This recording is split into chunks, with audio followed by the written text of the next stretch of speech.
know if I've ever competed against a team that played 3 point guards at once. And that's really hard. At the same time, all the time. Like, every closeout they put you in, the ball's going to a point guard. I mean, and that's really difficult. I thought in terms of the game, we went back, we bring video to the locker room at halftime.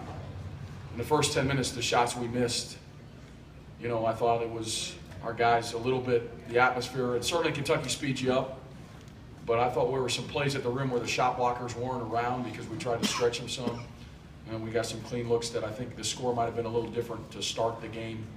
I'm proud of our guys to come here against that pressure and have 12 turnovers. It's terrific. Coach Calipari is as good as it gets. It's an honor to play against his team.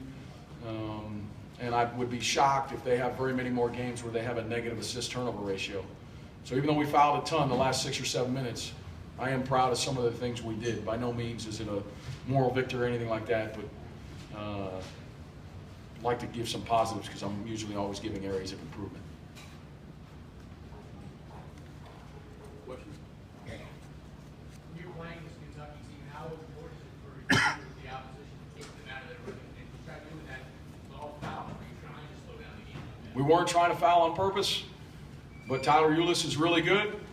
Briscoe's really good. Tyler Ulis, he never panics, he never gets nervous. He makes the right decision every single time. He doesn't hit home run plays unless it is a home run. He never strikes out. Never. When he comes off a ball screen, he never gets it wrong. And that's really hard to guard. When he's in transition, he never gets it wrong. That's really hard. But no, we weren't fouling on purpose. It might have looked that way, but by the end, we were exhausted. By the end, we were a tired team. Coach, did you think Alex Poythress, he had a double-double, 10 and 10, number 22. Mm-hmm. Do you think he gave them a spark at all coming off the bench? Yeah, he's his amount of experience. I know he was hurt last year, but he's got a lot of experience, and he's for us a team that, like our Yoho guys, normally a matchup problem for most people. Well, they can put Poythress on him, they can put Murray on him. He's a really good player, and he comes in off the bench and he plays with great energy. He's an older guy coming off the bench.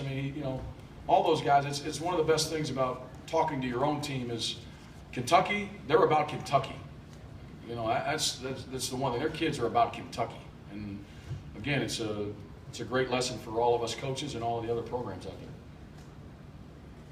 there. And one other thing, Coach Cal mentioned about your pack line defense and sagging around the basket, and it sounds like trying to make them play half court. How much do you think a lot of opponents will try to make it that kind of game against them? I don't like to comment on. We every game we just try to come in and do the best we can with our personnel versus your personnel. At the end of the day, we wanted them. I told them we needed Kentucky to shoot 23s to have a chance because I didn't think when they were 2 for 10. So they did their job. They didn't force anything. The threes they took were wide open. I don't know how you get. With our personnel, I can't speak to other people's personnel. I have my personnel. I don't coach anybody else's team. But I don't know how you get out and pressure Briscoe, Murray, and Ulis. I don't know how you guard them very many other ways in man-to-man. That's my opinion.